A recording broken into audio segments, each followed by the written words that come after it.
Don't divorce your wife or your husband because you think that you are not in love anymore. I don't feel anything for him again. I don't feel anything for her again. My dear, you cannot take a decision based on that feeling or because you think that we are not in love. Anytime he or she enters the room, I don't feel anything. I don't even want him or her to touch me. So because of that, we are not in love. My dear, remember, marriage, they are in stages. We have the honeymoon stage. Some call it the summer stage. Some call it the first stage, where you feel so strongly about the person. But that thing alone cannot sustain your marriage. Marriage is about intentionality. That you are intentional to find out what makes your spouse feel valued, how you can serve him or her, so that you can have a wonderful marriage. It's commitment. It's a decision. So if you think that your marriage will be successful based on that initial feeling, that initial we are in love feeling, that tingles, my dear, then you have cut the wrong meat. You need to work on your marriage. Marriage is hard work, but work on it, and it will bear fruit for you if you don't give up. Harvest, okay? You will bear the harvest one day if you sow good seeds in your marriage. Because the Bible tells us in Galatians chapter 6 that you reap what you sow, which means that when you sow something wonderful in your marriage, when you make your spouse feel accepted, okay, and feel secure, valued, respect, then you are going to have the kind of marriage that you are desiring. So initially, that I am in love, that euphoric feeling, it gets us closer and closer to the person. But that thing alone, that I am in love notion, cannot sustain the marriage. A time will come where you will not feel anything for your spouse again, because you have seen everything about him, you have seen everything about her, you have seen him or her, his or her weaknesses. You know everything. You know when he or she wakes up, okay? You know how he or she feels. You know how the mood swing, everything. You know it. So it's now time for you to work, and it is about intentionality. That you'll be intentional, that I'm going to make my spouse feel valued. I'm going to do things. I'm going to use my words to bring out the greatness in her or in him. So now it's about intentionality. It's about commitment. It's about decision, not about the feelings. Because if you leave that man, if you leave that woman, all because you have found another one, you have found another person that you feel so strongly about that person, remember that a time is coming when you get to know everything about that person, that feeling will leave. And you have to be intentional again. So why don't you work on this one? Okay? Because you see, when you get married to somebody and you are intentional about your decisions, you are very intentional about some of the things that you do, it makes the person feel valued. Because no matter the feelings, if you start treating your spouse well, if you treat him or her well, if you start finding out the things that makes him or her happy, or that makes him or her valued and accepted and feel respected, if you keep on doing those things, those feelings will come back again at a certain stage. So in marriage, we go through seasons, we go through stages. There are some stages when you get to, you don't feel strongly about your spouse anymore. So my point is, don't leave that marriage because you have gotten to that stage, because that stage is temporary. It's fleeting. You will live there someday, and you get to a point where you will reach the honeymoon stage again. So it's in cycles, it's in stages. So a lot of people have made that decision and they have really, really regretted it.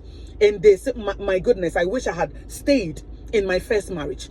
I wish I had stayed with my husband or my wife, because I thought that I can sustain my marriage through these feelings that we used to have, that notion that we are in love. It is good to feel that way. But my dear, if you want it to continue, you have to be intentional. If you want it to continue, then it means that you have to find out how you can make your husband or your wife feel valued, accepted. And there is nothing like knowing everything about me and loving me the way that I am. That is why we treasure the love of God. Because look, the Bible tells us that when we were still sinners, Christ died for us. That is love, unconditional love. Because God saw us in our mess, and he said, yes, I have seen you in your mess, but I'm going to die for you on the cross.